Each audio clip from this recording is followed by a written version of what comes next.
large and small. It was, Schliemann claimed, the treasure of Priam, the Trojan king, the riches he'd spent years trying to find. Schliemann had promised the Turkish government that he would not take the treasure out of the country. So for him, there was only one choice. He would sneak it out. According to Schliemann, one night, he and his wife smuggled the gold out of Troy by boat, back to his adopted home in Greece. Unfortunately, we have a problem with this story. The problem is very simple, that Sophie wasn't there. In Schliemann's own diaries, in other accounts, it turns out that his wife Sophie was in Athens the day that this treasure was reportedly discovered. So the whole story was made up, and in fact, Schliemann was confronted with this later. And he said rather sheepishly, yes, it's true, Sophie wasn't there. I inserted her into the story in order to try and get her more interested in what I do. It would get stranger. With the gold in hand, Schliemann could complete the creation of his own personal Helen. After Schliemann smuggles the gold out of Turkey and back to Athens, one of the first things he does is dress his wife Sophie in all the gold and take a picture of this. It's not something you do. On the other hand, given the day and the age, who could have resisted? I mean, the gold is there, it's just him, it's just his wife, he puts it on, she looks gorgeous, it's a wonderful photograph. Who does it hurt? Well, you're not supposed to do that. For Schliemann, his lifelong dream had finally come true. Or so he believed. Treasure it certainly was, but it wasn't Priam's.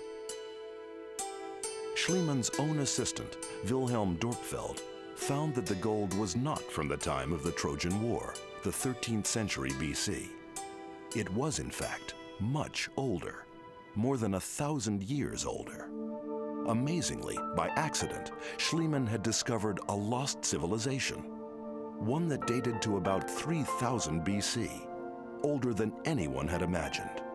It was a discovery for the ages. In spite of himself, Schliemann had discovered not one Troy, but 9.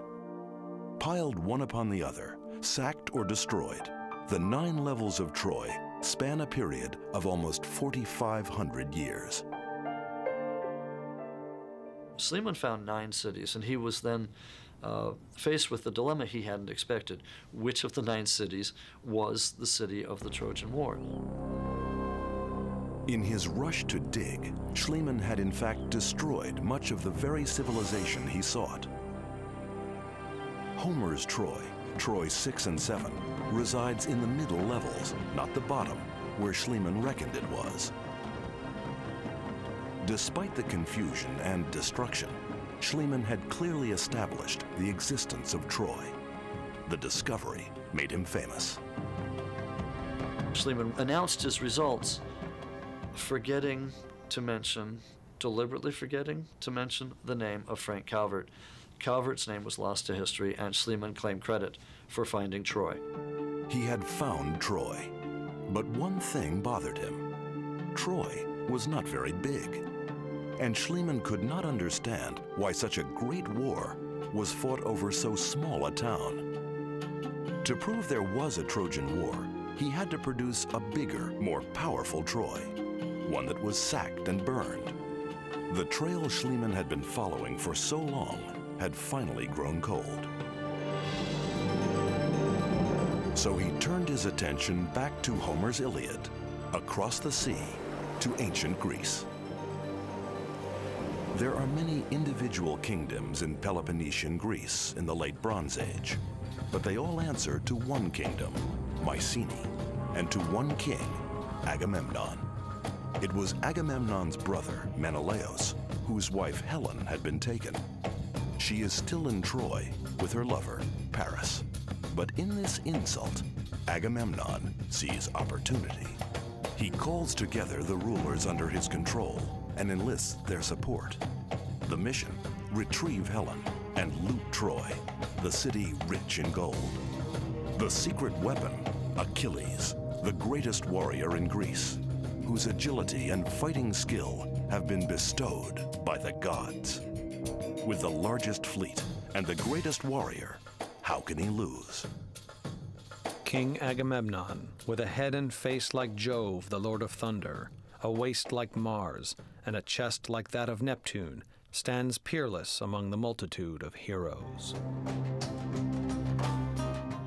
Agamemnon, king of the great city of Mycenae. Could this have been the kingdom which led the Greeks against Troy? In 1876, Schliemann went to the site where Mycenae was thought to have existed. People would have taken him right there and said, this was the home of Agamemnon, this was Mycenae. At these unexcavated ruins, Schliemann began digging again, hoping to find Agamemnon and another lead to the Trojan War. Mycenae, a place of wealth and violence. Unlike Troy, Mycenae's existence had never been in doubt, but no one had ever systematically excavated the site until Schliemann arrived. And what he uncovered here was stunning. You go into the citadel of Mycenae, you go along a wall, and you go through a gateway, and over top that gateway is a huge stone lintel block, and over top of that is a roughly triangular piece of stone, which has a carving on it of two lion-like creatures facing each other with a column in between. Lions, what could they mean? In ancient times, lions were the symbolic guards marking a royal establishment. The Lion's Gate is one of the oldest monumental sculptures in Europe. To Schliemann, it was the entranceway to Agamemnon's court. Schliemann began to excavate, and what he found was a circular space that resembled a meeting place or town square. But when he began to excavate there, he found it wasn't a meeting place. It was a monumental area in which there were graves. Graves. Instead of a town square, Schliemann had found a cemetery. And he found a number of deep shafts that had been cut down through the ground and into the bedrock. And at the bottom of each of those shafts was a rectangular chamber, which he found a great number of bodies. Schliemann dug deeper, convinced that he would uncover the body of Agamemnon himself and unlock new secrets of the Trojan War mystery. In each grave were large quantities of very precious objects, of gold and silver, large quantities of exotic objects that had been brought to Mycenae. Gold. Incredible as it seems, Schliemann had struck gold again. The most remarkable pieces, golden masks placed on the faces of the dead, a sign of a treasure-laden afterlife. Schliemann had seen enough. He sent telegrams to major newspapers announcing that he had looked upon the very face of Agamemnon. The European press gobbled it up, but Schliemann never let the truth get in the way of a good tale. The original mask that Schliemann had found was the round-cheeked, friendly face of your next-door neighbor. The king of Greece came to see this, but in the meantime, Schliemann had found an even better mask. And so when the king showed up, he showed the king that second mask, and this is the one with the curly-Q mustache and the beard, which looks much more regal. It looks like a Victorian British gentleman. And so some people have suggested he took a golden mask and had a friend, a jeweler friend perhaps, actually add the beard and mustache to it. Perhaps Schliemann was not above altering the very face of Agamemnon. But it wasn't Agamemnon. It was 300 years older. Once again, Schliemann's insatiable search for the Trojan War had made a remarkable discovery by pure luck. The mask was from an earlier Mycenae, but Schliemann was still looking for the Mycenae that reached its zenith in Homer's Iliad. In the following years, archaeologists would uncover a remarkable link to Homer, a boar's tusk helmet that precisely matches a description in the Iliad. And over his head he set a helmet made of leather. The gleaming teeth of a white-tusked boar ran round and round in rows stitched neat and tight. Suddenly, Homer is more than just a poet. Finally, the mythology and the archaeology come together, and Agamemnon's city comes into focus. Like Troy, Mycenae was positioned atop a hill, dominating the trade routes below. And like Troy, Mycenae became a wealthy place.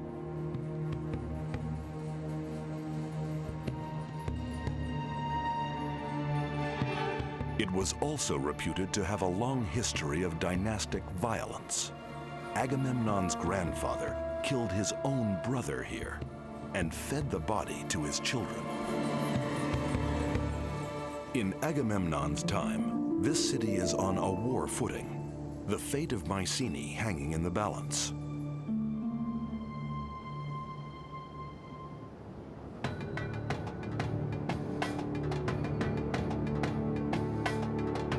As the great fleet prepares to sail, Agamemnon makes a desperate act. He sacrifices his own daughter to beseech the gods for favorable winds to Troy.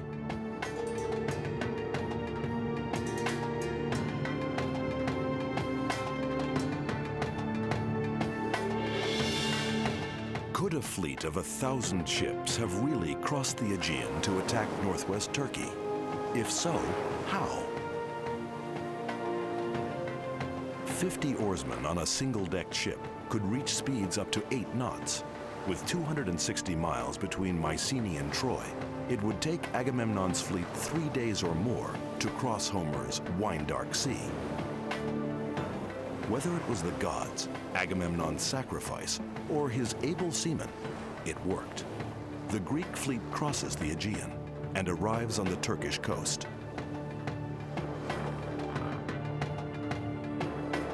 But then, Agamemnon's luck would run out. In a petty quarrel over a slave girl, the great warrior Achilles refuses to fight for the Greek army. Agamemnon will have to take Troy without him. The Greeks camp on shore at the Bay of Troy and plan their assault on the Trojan city to rescue Helen. But they would not be the last army to fight for this land. In World War I, nearly 250,000 Allied soldiers died here in the Battle of Gallipoli. In 1452 AD, the Ottomans conquered Constantinople up the river. In 332 BC, Alexander the Great brought an army of 20,000 here. Why have men fought on this coast so many times over the centuries? The answer is its unique location. In Homer, Troy is situated on the edge of the Hellespont, what is today known as the Dardanelles, the drain-pipe-shaped waterway that separates the Black Sea from the Aegean, and which separates Europe from Asia. The coast has always been dotted with small fishing villages.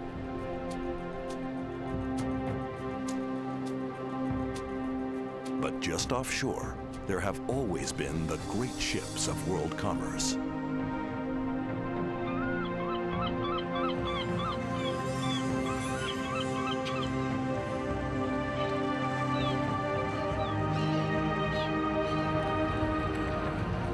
Much of the ancient world's wealth passed through these narrow waters. If Homer's Troy were here, it would be in a powerful spot.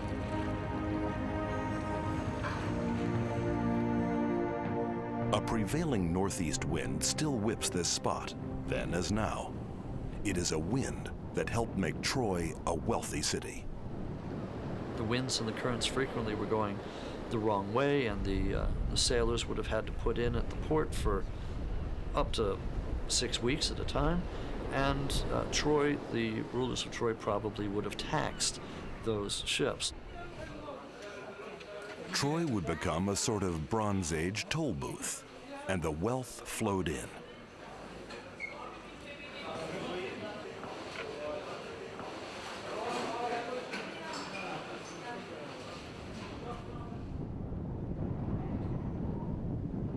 Outside the walls of the citadel are farms and herds of goats and sheep, the sort of quiet pastoral life Homer described in the Iliad. Inside the citadel, the city is regal and magnificent. Trojan court life is centered within the walls of the citadel, where the king, Priam in Homer's Iliad exacts tolls and taxes from passing trade ships. At this time, Troy is probably quite the international city. I would think it had almost a cosmopolitan feel. There are a number of foreign objects, imports, found at Troy. Undoubtedly, there are foreign embassies and delegates coming. Two cities, Mycenae, rich in trade, and Troy, rich by taxing trade. Could this rivalry between Greeks and Trojans be the real reason that spawns a Trojan War? We certainly know there were wars in the Bronze Age involving all of these parties who were involved in trading networks in the Eastern Aegean, and it's not surprising, given Troy's location, that it was pulled into this network. In the late Bronze Age, there is only one way to attack a fortified city: head on. And in Homer's story, that is exactly what the Greeks prepare to do. They gather in front of the city gates, but Paris, fearing a bloody battle over his